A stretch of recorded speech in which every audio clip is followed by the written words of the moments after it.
shadow of your wings.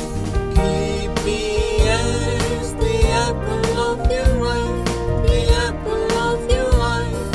Hide me in the shadow of your wings, the shadow of your wings. Keep me as the apple of your eye. Hide me in the shadow of your wings. Keep me as the apple of your eye.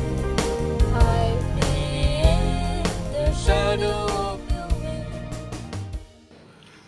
ദൈവവചന കേൾവിക്കായി കാതോർക്കുന്ന എല്ലാ പ്രിയപ്പെട്ടവർക്കും യേശുക്രിസ്തുവിന്റെ നാമത്തിൽ സ്നേഹവന്ദനം. ദൈവം നമ്മെ വിളിച്ച വിളിയുടെ ഉദ്ദേശത്തെക്കുറിച്ചാണ് നാം ഈ ദിവസങ്ങളിൽ ധ്യാനിച്ചുകൊണ്ടിരിക്കുന്നത്. പത്രോസ് അപ്പോസ്തലന്റെ ലേഖനത്തിൽ കഴിഞ്ഞ ദിവസം നമുക്ക് ചിന്തിപ്പാൻ കഴിഞ്ഞത്, അന്ധകാരത്തിൽ നിന്ന് നമ്മെ വിളിച്ച നമ്മുടെ കർത്താവിന്റെ സൽഗുണങ്ങളെ ഘോഷിപ്പാനാണ് ദൈവം നമ്മെ വിളിച്ചിരിക്കുന്നത്. വിളിയുടെ അടുത്ത ഉദ്ദേശത്തെക്കുറിച്ച് പത്രോസിന്റെ 1-ാം ലേഖനം 2-ാം അധ്യായം 20-21 വാക്യങ്ങളിൽ നമുക്ക് വായിപ്പാനായിട്ട് കഴിയുന്നുണ്ട്. 20-ാം വാക്യത്തിന്റെ അവസാന ഭാഗത്ത് നമുക്ക് കാണുവാൻ കഴിയുന്നത്, നന്മ ചെയ്തിട്ട് കഷ്ടം സഹിച്ചാൽ അത് ദൈവത്തിന് പ്രസാദം, അതിനായിട്ടല്ലോ നിങ്ങളെ വിളിച്ചിരിക്കുന്നത്. ഈ ലേഖനത്തെ കുറിച്ച് നമ്മൾ പഠിക്കുമ്പോൾ യഹൂദന്മാരാൽ വളരെ കഷ്ടം അനുഭവിച്ച, പീഡയുടെ അനുഭവത്തിലൂടെ കടന്നുപോയ, പ്രതികൂലത്തിന്റെ സാഹചര്യത്തിലൂടെ മുൻപോട്ട് പോയ ഒരു കൂട്ടം ദൈവമക്കളുടെ ഹൃദയത്തെ ഉറപ്പിക്കുവാനും അവരെ ധൈര്യപ്പെടുത്തുവാനുമാണ് പത്രോസ് ഈ ലേഖനം എഴുതുവാൻ ഇടയായിത്തീർന്നത്.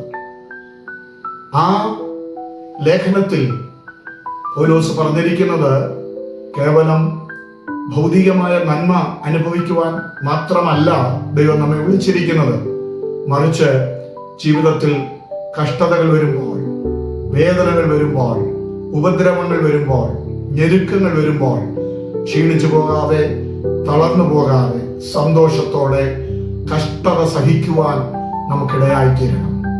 കഷ്ടം സഹിക്കുവാനായിട്ടാണ് അവർ നമ്മെ വിളിച്ചിരിക്കുന്നത് എന്ന് ഈ വാക്യം നമ്മെ കൃത്യമായി ഓർമ്മപ്പെടുത്തുന്നു. അതിന് കാരണം താൻ പറയുന്നത്, ക്രിസ്തുവും നിങ്ങൾക്ക് വേണ്ടി കഷ്ടം അനുഭവിച്ചു എന്നാണ്. അപ്പൊ കർത്താവ് നമുക്ക് വേണ്ടി കഷ്ടം അനുഭവിച്ചത് കൊണ്ട് ആ ഭാവം തന്നെ നമ്മുടെയും ജീവിതത്തിൽ ഉണ്ടാകേണ്ടത് അനിവാര്യമാണ് എന്ന് താൻ ഇവിടെ നമ്മെ ഓർമ്മപ്പെടുത്തുകയാണ്. അതേ പ്രിയമുള്ളവരെ, കർത്താവ് നമ്മെ എല്ലാ നന്മയും അനുഭവിക്കുവാൻ വേണ്ടി മാത്രമാണ് വിളിച്ചത് എന്ന് നമ്മൾ തെറ്റിദ്ധരിക്കരുത്. ജീവിതത്തിൽ കഷ്ടത വരുമ്പോൾ, വേദന വരുമ്പോൾ പലപ്പോഴും പലരും ദൈവത്തെ തള്ളിക്കളയുന്നു, വിശ്വാസം തള്ളിക്കളയുന്നു. എന്നാൽ പത്രോസ് അപ്പോസ്തലൻ പറയുന്നത്, നിങ്ങളെ വിളിച്ചിരിക്കുന്നത് കേവലം നന്മകൾ അനുഭവിപ്പാൻ വേണ്ടി മാത്രമല്ല, കഷ്ടം അനുഭവിപ്പാൻ കൂടെ അവൻ നമ്മെ വിളിച്ചിരിക്കുന്നു. എന്നെ കേൾക്കുന്ന പ്രിയപ്പെട്ടവരെ, ജീവിതത്തിൽ കഷ്ടതകൾ വരുമ്പോൾ നാം വിശ്വാസം തള്ളിക്കളയരുത്. ജീവിതത്തിൽ വേദന വരുമ്പോൾ നാം ക്ഷീണിച്ചു പോകരുത്.